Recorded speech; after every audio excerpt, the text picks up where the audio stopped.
Thank you so much for coming. Welcome to the Writer Center's virtual craft chats, where we talk to authors a little bit less about what they wrote and a whole lot more about how they wrote it.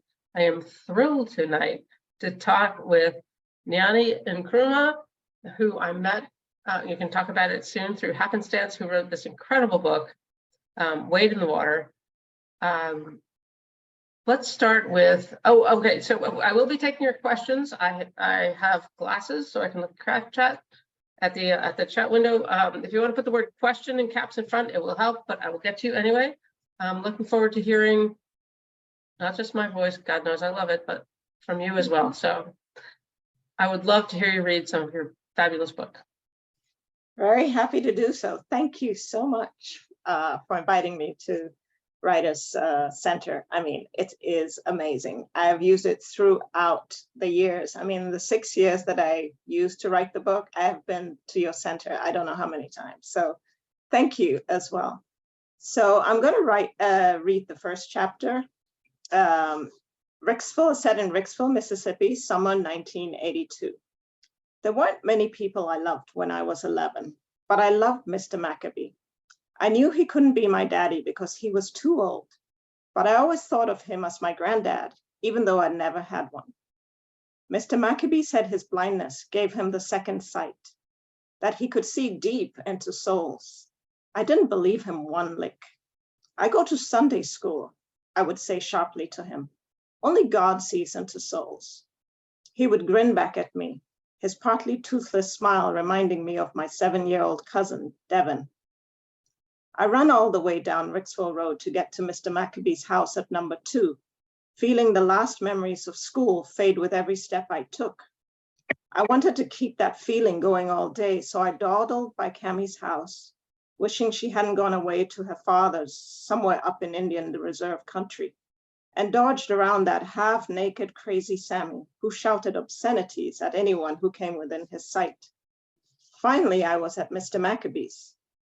Mr. Maccabee lived on the right, 5 houses down from mine. I walked up the porch stairs and up to his front door. I pushed the door open and went inside, and there he was, sitting in that old wicker chair. I went right up to him like I always did and stared into his milky eyes, willing him to open them and see me. He was wearing a dirty, torn, pale blue shirt. My eyes swept up and down to scrutinize his skinny frame, taking in the overgrown gray beard that partially covered strong, carved-out, oak-colored features, and finally settled on his worn and calloused feet. Every inch of him was as familiar as the red dirt that filled the potholes on our street. I'll stop. Sorry, I read the book multiple times and I was mesmerized.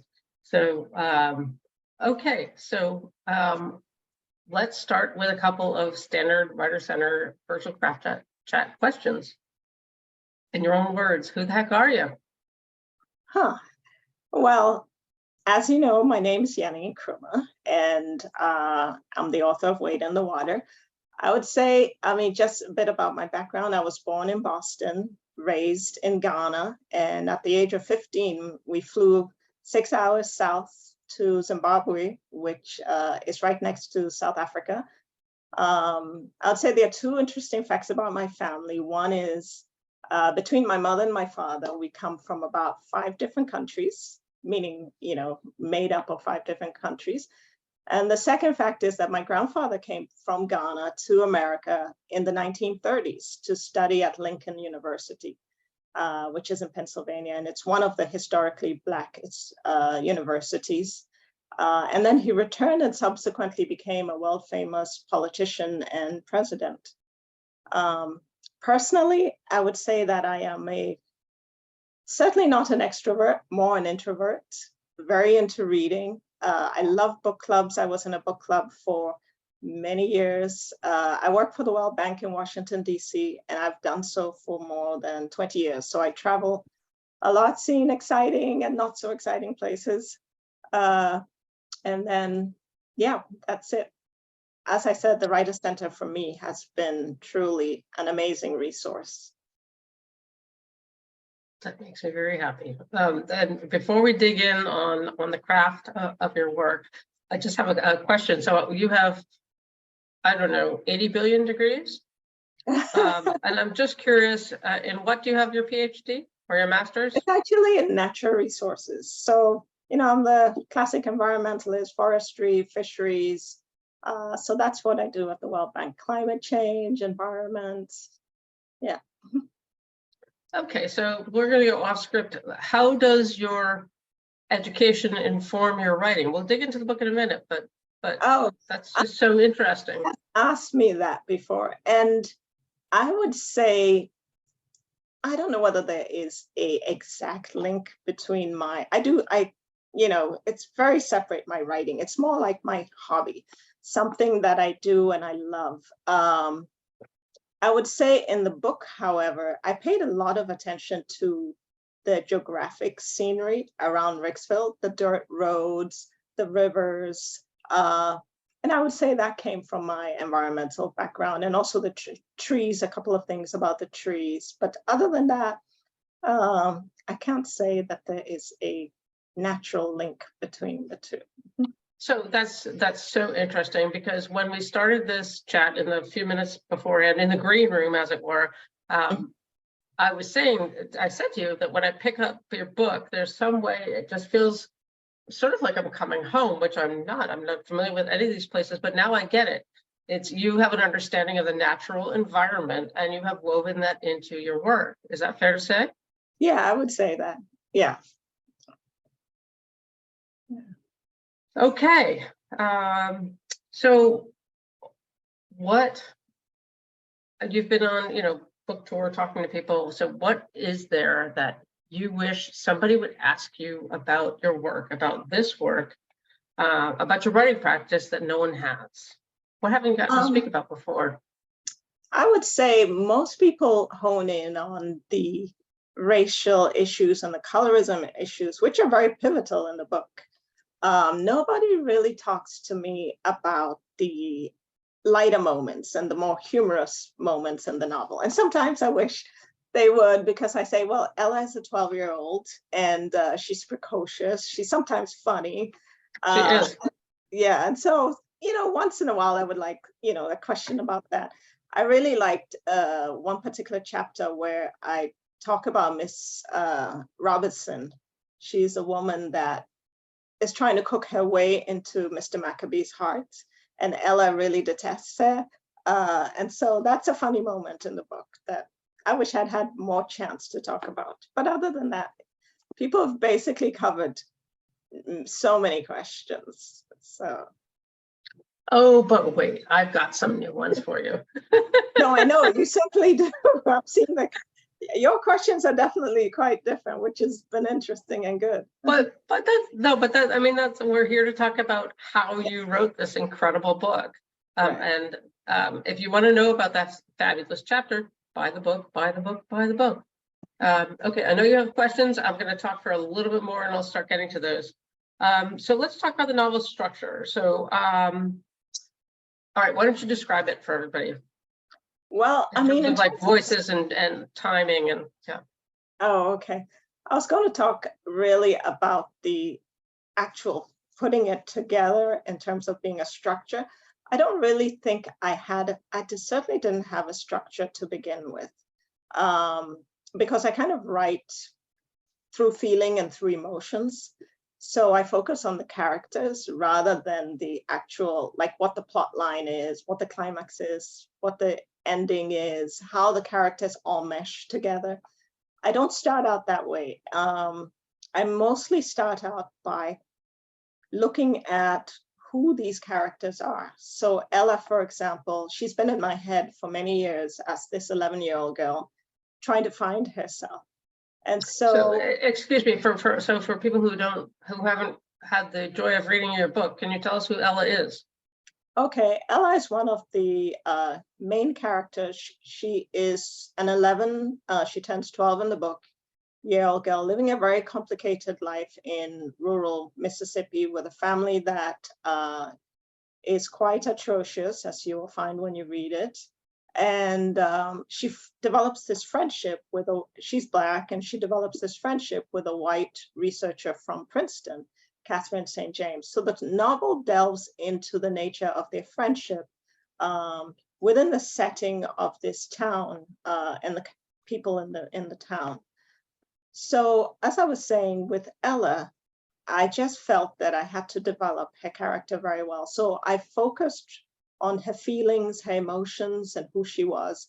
And then the rest of the writing came out of that, chapter by chapter. I basically go chapter by chapter, focusing on character, focusing on emotions, moving the plot along slowly. And it's really in the editing and the rewriting that I begin to carve out and shape the story.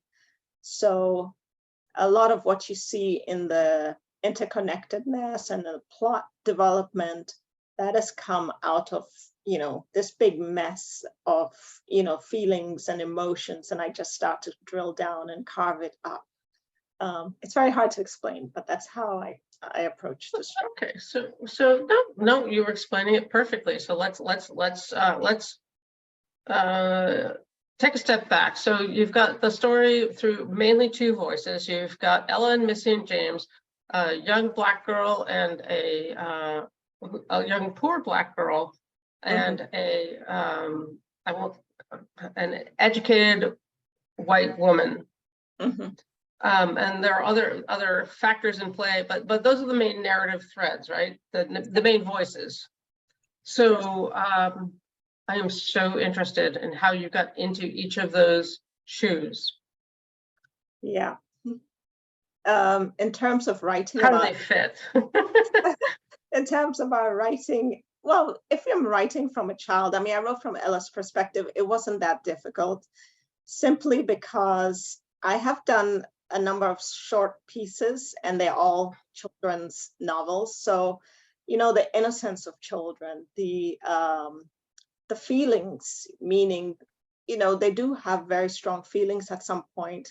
And this is what I used to develop Ella's character, and it came naturally. I also have kids, so I drew on that. I drew on my childhood. But what I felt was, it was a lot harder for me to write about Catherine, especially in the beginning. And the reason that it was so is because I felt that she was an adult.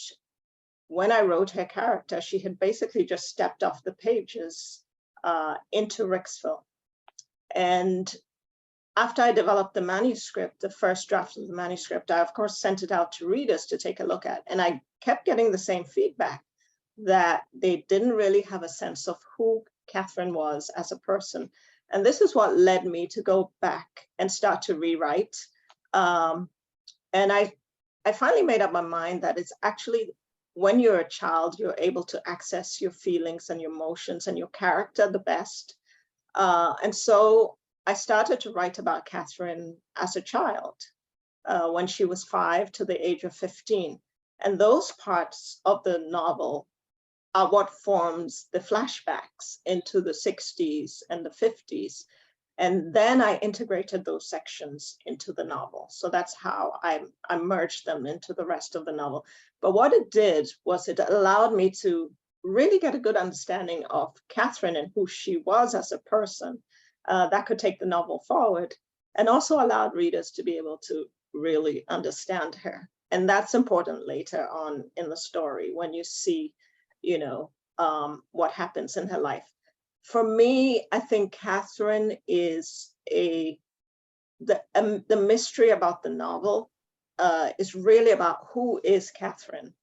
That's one of the mysteries. Not all the mysteries, but that's just one of the mysteries in the novel. Okay, so, and I do see your questions, so we will get to them, but I have the microphone and I want to know, wait a minute here.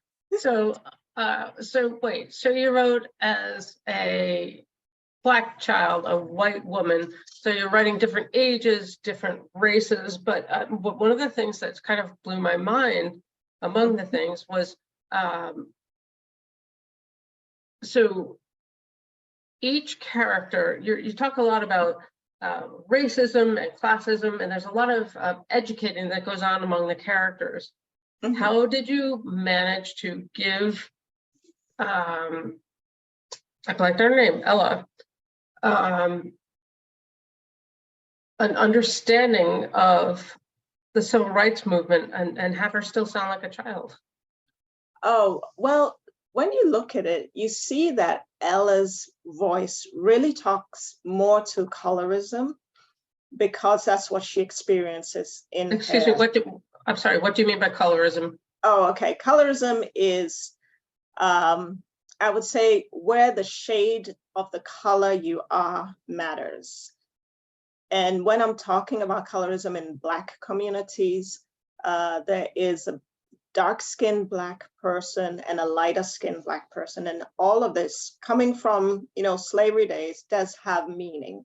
So in slavery days and beyond that, the people with the lighter skin were able to have more access to opportunity and were in the household as opposed to in the fields, and the darker skins were seen as lower class. So a kind of classism developed among Black people. And today, and certainly the time that I wrote the novel in the 1980s, there was still this classism, whereas if you were dark-skinned, it was, frowned upon, versus if you were lighter skinned, or you got treated differently, whether you were lighter skinned or whether you were darker skinned. And that is the situation that Ella grows up in. She is a very dark-skinned girl in a family of very light-skinned people. So the whole issue and discussion around colorism is seen through Ella's life. I mean, meaning that the reader gets, a bird's eye view of exactly what's happening in Ella's life and why her mother detests her the way that she does. It's not just about color, there are other issues, but that's one of them. Okay, so, sorry. Oh, sorry, go ahead. No, so I understood the issue of colorism. I didn't know the name for it, and I appreciate that, but I also want to use that to jump into Mr. McCabe. Okay. Yeah. So well, Mr. McCabe is, for those of you who haven't yet had the pleasure, buy the book. Mr. McCabe is blind, and he's kind of a fulcrum in this story, and where you have race and class, and you have lots of different clashes, education, lack of education, and he's kind of a fulcrum. And you chose to make him. You didn't make him blind. He is blind. I would love to hear about your decisions around that, and who he represents and how he came to be that, because I garbled your beauty. So. Well, I really have an intent in writing this novel, which when you read the novel, you will figure it out by the end of the novel. And I wanted to have Mr. McCabe, Mr. Maccabee, as I call him. Oh, apologies. No problem. Fulfill two roles. One is this warm, father-like figure for Ella, because she needs somebody. And the second is because he's blind and he cannot see, and he's been blind since birth. That's very important to the novel, because how do you judge somebody when you cannot see what they look like? And he's actually the first person in the novel that accepts Catherine St. James when she comes into town, because the whole novel is centered on the fact that this is a Black community, a very close-knit Black community. And Catherine St. James is this outsider, this white woman who comes to do research. And of course, there are suspicions within the neighborhood. And Mr. McCabe has a central role to begin with, to tell people, or tell the kids, that, there's nothing wrong with Miss St. James. She's the one that came into the community. And he also plays a part of, giving, as he said, some wisdom and some different ways of looking at race and color that I find are not exactly mainstream. They're out of the box thinking about race and color. And this is something that I wanted to explore in the novel. But the way you have the dual narratives with people imparting wisdom, but also, as I emailed you earlier today, it's like you have this, people talk about a 3D chessboard. Mm-hmm. It's like Honeybun. I can't call you Honeybun. I apologize. I call people Honeybun. But I mean, you've done that. You've got this thing where there are people and parts and themes moving and connecting. And so let's get to some writerly questions about how did you manage that structure? Oh, okay. I thought of it as a kaleidoscope. I really wanted all the pieces to come together. So I looked first, for example, at the community itself. And for me, the community is integral because we have two different types of generations represented. We have the children who, have grown up in the 70s and 80s. And then we have the adults who have witnessed the civil rights movement. And in particular in Mississippi, the civil rights movement was very harrowing, as you know. And so they have a different idea than the children. So I wanted to look at that generational gap from the legacy of the civil rights era. 20 years later, what is happening? The kids don't know anything about the civil rights. I mean, they know about it, but they don't feel it. They know it in terms of textbooks, but they weren't there. So they're a lot more open to Catherine St. James. Now for the community, the adults in the community, this is, they grew up in the 1960s. So they obviously have a lot more feelings and suspicions. And to be able to articulate how they felt, I made sure to use a lot of multiple narration in the story. So through Ella, you are hearing not just the voice of Ella, but you're also hearing the voice of all the other people in the community. And I do this by making sure that Ella has contact with them. So you're hearing their direct voices. So if Ella goes to Nate's shop and Nate's diner, she's hearing and seeing what's happening in the diner, and you hear the voices of the people through her. But you also get to understand really where Nate is coming from, why he has a chip on his shoulder, what are some of his beliefs and issues. And I do that for a number of key characters. I do that for Mr. Maccabee. Mr. Maccabee has this dialogue with Catherine St. James where Ella is sitting there listening to them. So what I'm trying to do, or I've tried to do, is to get all these different voices. And the same thing happens when the opinion of the community changes towards Catherine St. James. There again, I wanted to get the sense of what people were now thinking and what people were doing. So I'm trying to layer, I was creating a layering effect so that you get a 360-degree view, if you will, of what exactly is happening in the community and what the tensions are and what people are thinking about. And I really wanted for the reader to be able to get into the headspace. And that's why I used the first person point of view narration for both Ella and for Catherine St. James. I kept thinking about my audiences because I know I have white audiences and I have Black audiences.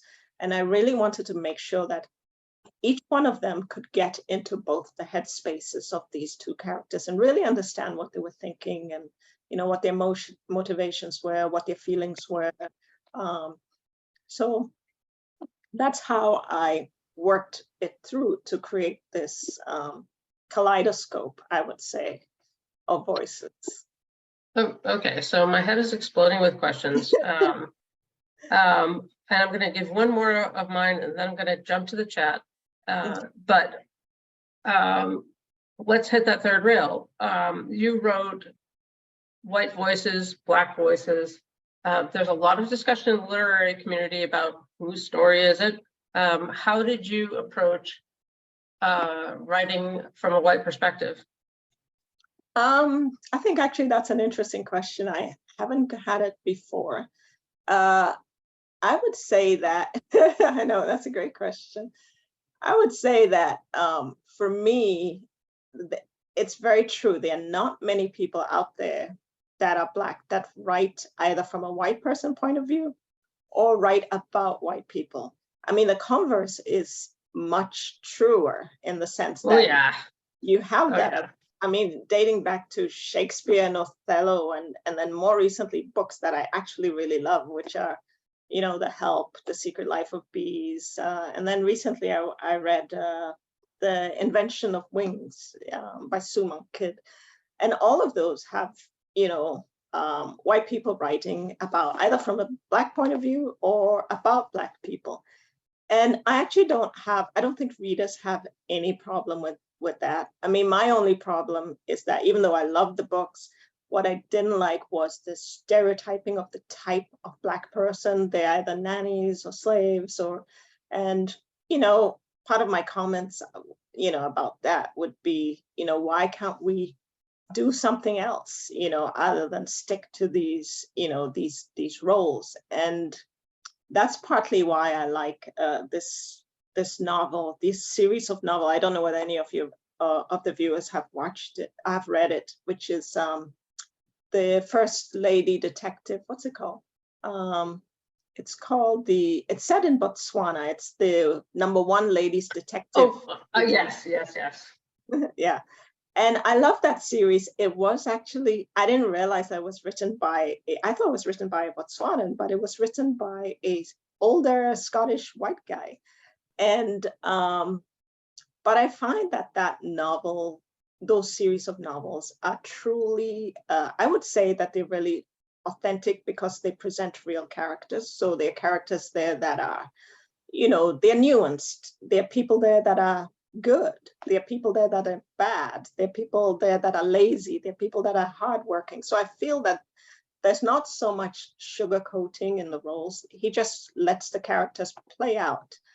And so for me, when I developed Catherine in this community, I also did a bit of mixing it up.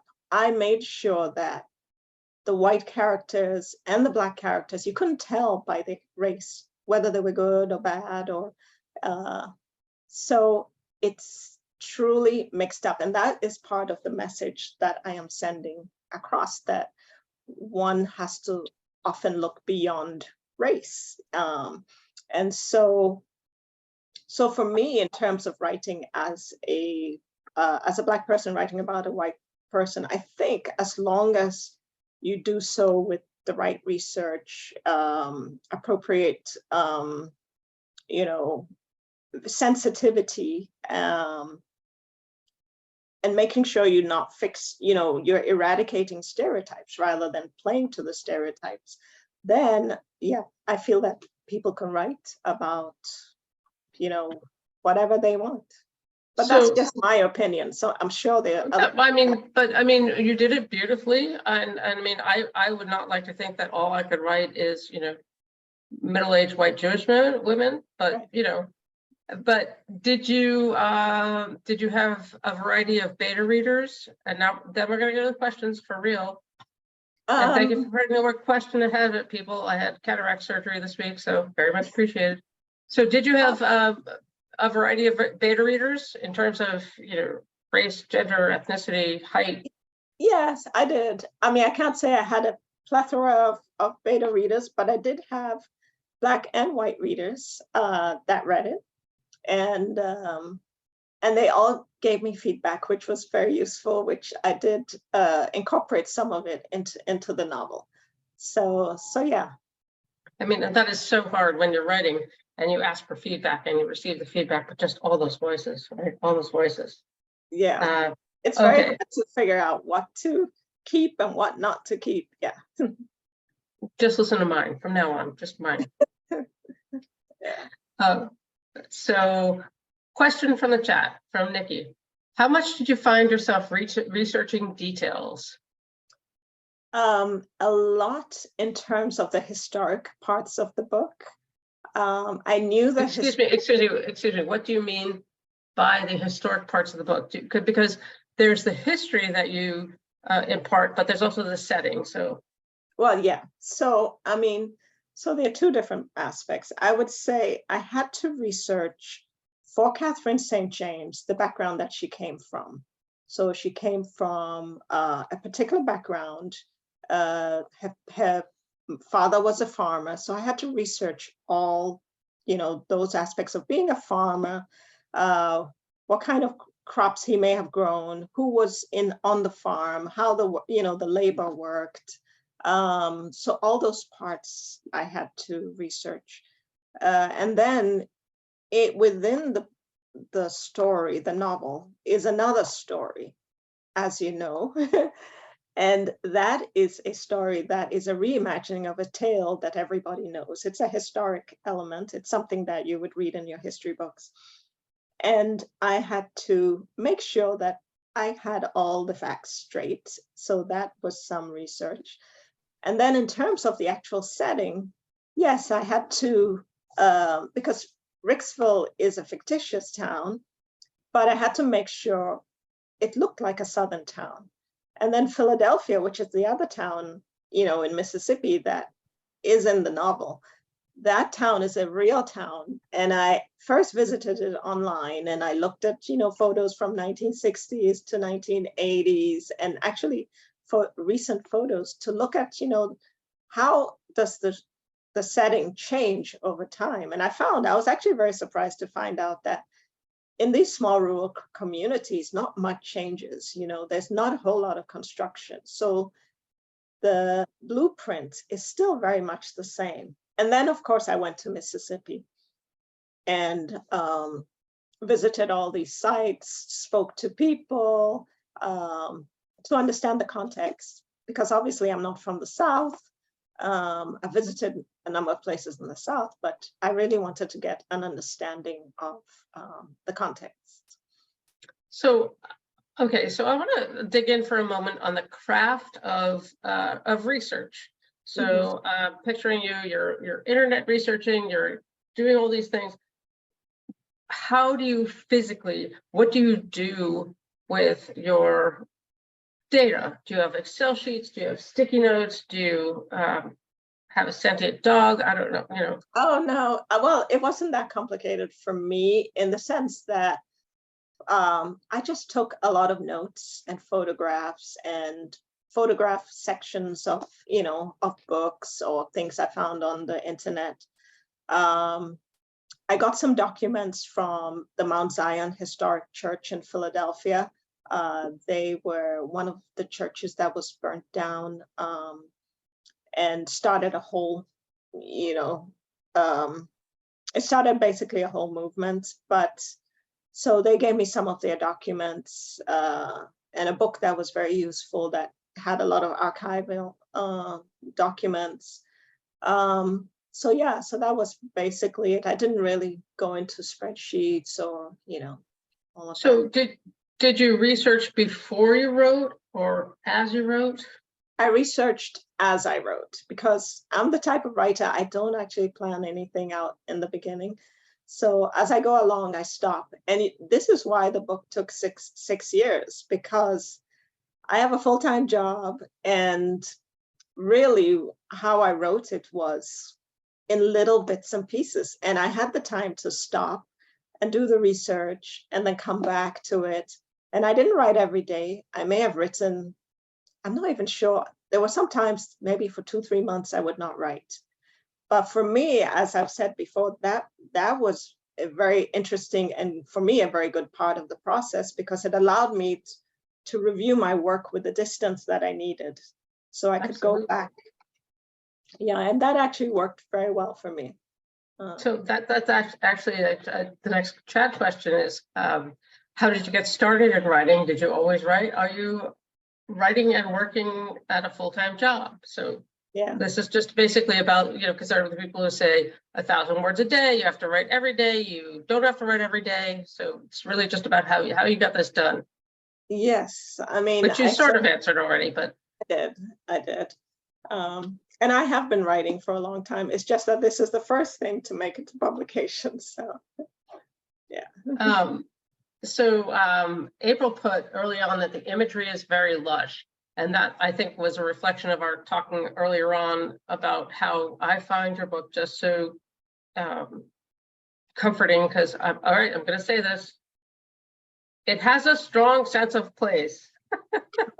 That's good. It does, and it may have to do with your outside work with climates, but did the imagery show up? April wants to know, and I do too. Did the imagery show up in the first draft? So how did you how did you create the world? The scenery, if you will. I think for me, the scenery was as important as the character development. So it definitely showed up in the first draft. And for me, I had the picture in my head. You know, I guess all writers, most writers have a visual of the place that they're writing about. And for me, I had this, dirt road. I actually later tarred it and just had dirt potholes because, some people didn't like the dirt roads, but I had the image. Sorry, I'm sorry. I find that just, wait, so you fictionally tarred a road because people didn't like it dirt? Yeah. The publishers did not like the dirt road. I guess maybe it was too poor. I don't know. So okay. I had the potholes with the red dirt, but and when I went to Mississippi, I saw lots of red dirt. I mean, the roads were tarred, but I saw lots of red dirt. But I just did you send them pictures? I should have. Yeah. So. So another question is, did you have a sense of the ending before you started writing? And I think you've already said you're more of a pantser, which is a seat of the pants writer, than a plotter, which is somebody I never heard of that term, but I guess that's what I am. Oh, so pantser versus plotter, seat of the pants versus meticulously plotting. But I'd like to expand that question and ask you about what was the impetus, what was the germ of the idea, and I mean the germ in the most pejorative use of the word germ. You mean of the idea for the novel? Yeah. And like a wheat germ idea, a wheat germ, very positive, healthy idea. Where did this idea come from? And recognizing that you didn't know where it was going, what did it look like originally? I would say I probably was always going to write this type of novel based on where I come from and the experiences I've had in life. So, excuse me, what would you mean by this type of novel? Meaning a novel that is looking at the intersection of race and society. And so it's something that, from my background, that I've always been interested in looking at the way people think, the way they are, and how the past plays a role in the present, and whether we can actually break free of our past. And so, but to tell you the truth, when I began writing the novel, it's only in retrospect that I can see this, because I couldn't. All I knew was that I was writing this novel about this girl who needed to find herself. And every chapter, something else opened up, and I wanted to explore. It's like going down a rabbit hole, and you're like, oh, this idea came up. And then putting Catherine St. James in the novel as the white lady actually wasn't even part of the original concept of the novel. Oh, so excuse me, because she's a huge part, how far along were you before she showed up? Probably about, I'd say a third of the way in before she came up, and I was, just an idea in my head. And I said, oh, I really want to explore this aspect. And what that did is it set me off on a totally different tangent. And then, of course, then you have to go back and work in, the story of Catherine St. James. But for me, it was very refreshing to start to explore this whole other angle and aspect. And I really enjoyed putting together her life story and putting together, the impact that she has as she walks into this close-knit society, close-knit community, I mean. So that's really interesting to me, and this gets to a question, which is, did you rewrite chapter by chapter, or only once when you're done? And to me, someone said to me, because I also write from exploring feelings of where I want to go, but at some point you're going to have to staple the structure on, right? You're going to need the structure. But the external plot of this was so powerful. So when you said to me that Miss St. James showed up, a third of the way through your process, I was like, wait, how? Wait, what? How? Did you understand that question? Because I made a lot of noises. No, maybe I did. No, I'm just saying, there's such so you were writing Exploring Ella, right? Yeah. And then you added in Miss St. James, but the plot is so intricately threaded. We'll go to the reader question. Did you rewrite chapter by chapter, or only once you were done? How did you do that magic? Well, you're going to find that Catherine St. James actually shows up as an adult in person in the 21st chapter of the book. Everything before that is the marrying of her life story and integrating it into the story. So that is where you have the interconnectedness that I wove into the story that I had already written about Ella. So there you go. Throw your questions in the chat, please. Question. That was interesting. Which perspective was harder for you? Possibly the ones with which you're familiar could be harder because you're close to them. Like what perspectives? Which perspective was harder for you? I think I said certainly Catherine St. James's perspective was harder for me, only because I said that I didn't really felt that I knew her till I started developing her as a child.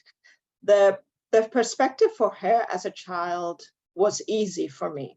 I wrote that section, all those flashbacks, maybe in the span of 2 weeks. And I just wrote. As what? Yeah, okay. And I think it's because I'm just so much more at ease about writing, children's perspectives. And so that section just went very quickly, and I didn't really even have to edit most of it. It just was a free-flowing process. It was her as an adult and trying to nuance her character, because she's not a simple character. I want to make sure that my characters are as real as possible, so they are not one-dimensional.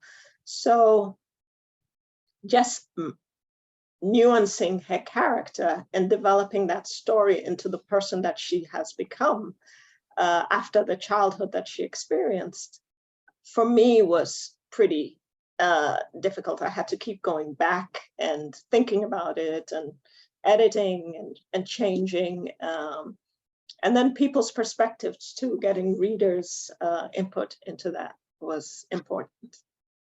So you originally started out with one voice and then added in another.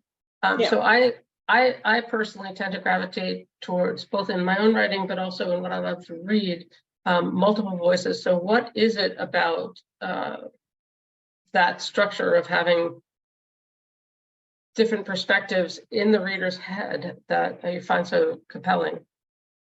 Well, hopefully it's not confusing to readers, but I think I said compelling, not confusing. No, I know. Okay. It was not confusing. Yeah, I mean, multiple perspectives really just add, I think they just add a layer of depth to the novel. And it doesn't make it flat.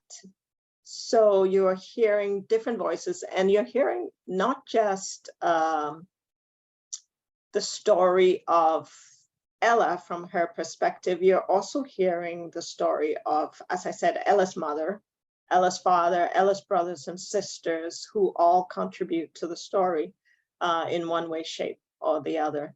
And those multiple voices, for me, just add to an additional richness in the novel.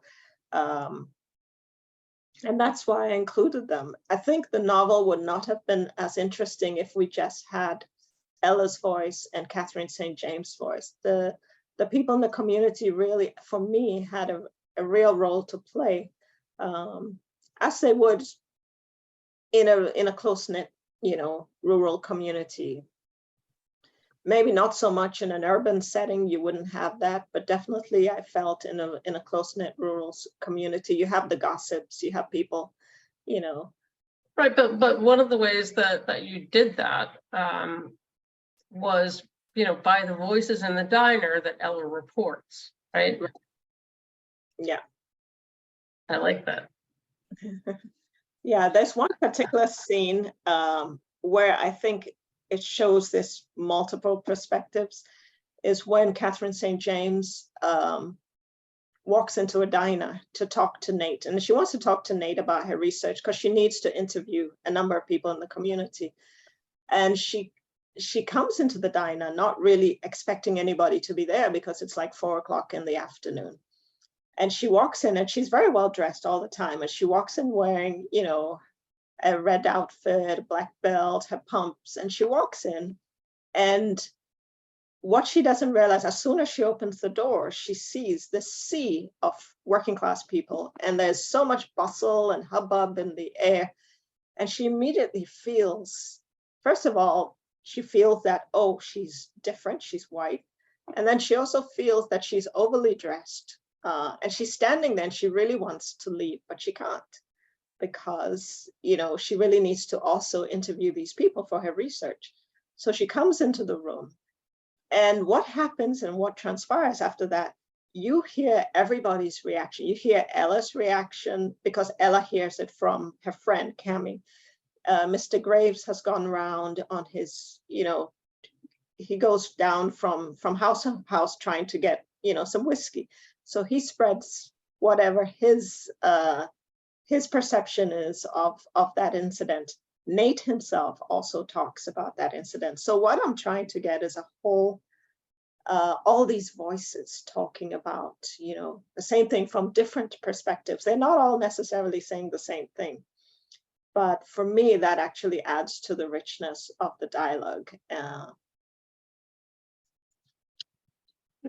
So I want to combine two questions, which is how do you keep track of all these characters, and what medium did you use to write? So so there's sort of mental, but also like software questions. Okay. I didn't really have any kind of plot outline where I listed who the characters were, and I tried, they were all in my head. And I think part of why they were so familiar to me is that the first part of the novel took many years to develop. The second part was a lot quicker. So I've lived with these characters for many, many years. So they are as familiar to me probably as my kids. My kids have grown up, seeing me write all these years, the same novel. And I just write directly into my computer. I just, use Word and I just start writing, and that's how I've always done it. I see the question about another reading. I'm going to hold that for the very, very end and see whether we can fit that in. A couple more questions. What was your path to publication? Oh, path to publication was interesting. I took classes at the Writers Center, and I found out a lot about publication. And then I went to this, I think they call it a New York pitch conference. It's called maybe Algonon. I went to that pitch conference, and I must say, I already had a manuscript that I thought I had, was a full, complete manuscript. And I went to that pitch conference, and what it did is that it helped me hone my pitch letter, my query letter to agents.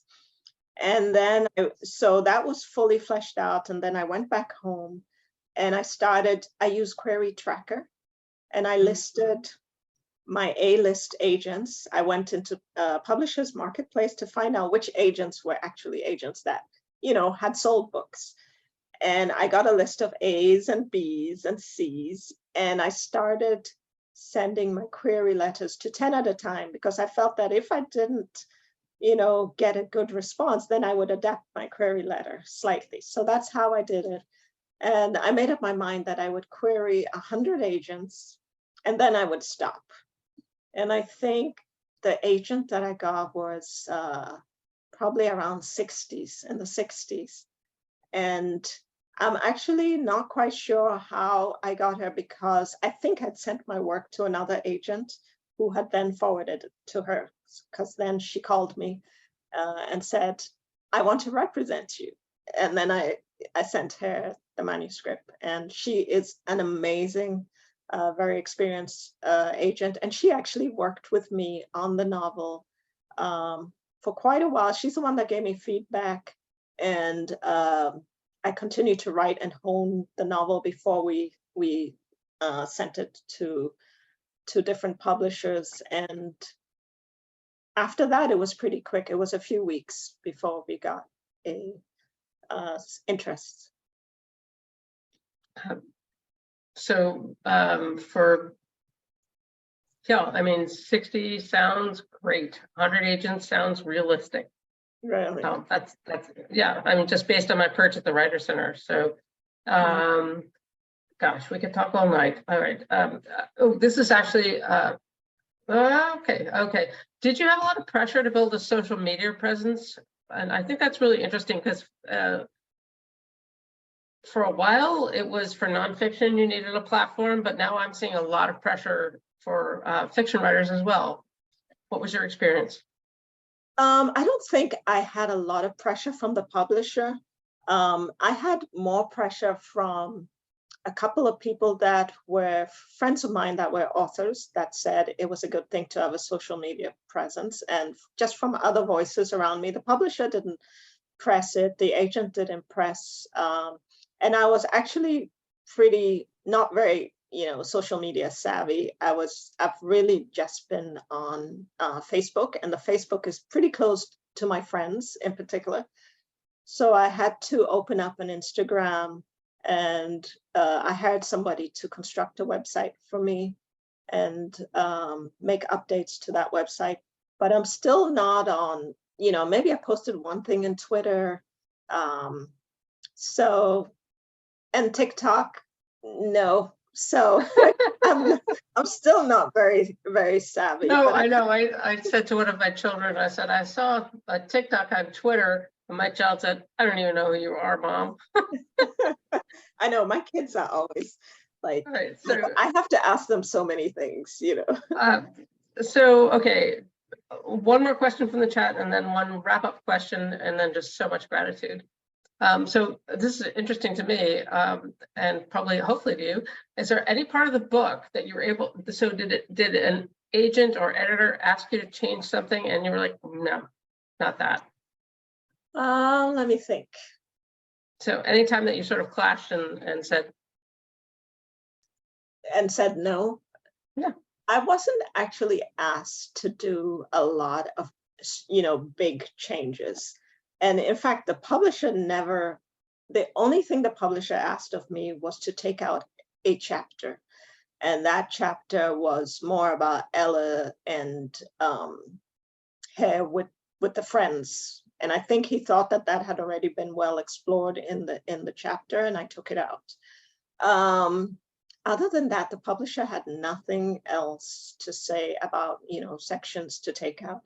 My agent did, as I said, she was one of the people that read it and said I needed to flesh out Catherine's character more, which I agreed with. So I don't think really there was anything that we had that comes to mind of some issue that I said no, and and they wanted to take out.